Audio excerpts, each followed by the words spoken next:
Challenge number 459. இந்த சேலஞ்சில் ஒருத்தரை magnet இந்த ரோப்புக்குள்ள வச்சுட்டே வரணும். யார் வைக்கும் போது ஒட்டுதோ அவங்க தான் இந்த கேமோட லூசர்.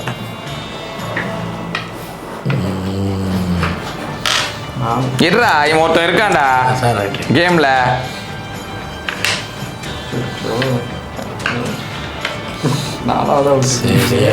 இருக்கு என்ன இடம் தான். அவ்வளோதான் வச்சுட்டான். சூப்பராக வச்சிங்க. இப்போ இந்த கேமோட லூசர் யாருன்னு தெரியும்ல. இந்த மாசம்லாம் வேற போட்டு வந்தேன். வைக்கலாம்டா, உனக்கு ஒரு வாய்ப்பு இருக்குதா? முடிஞ்சுதா?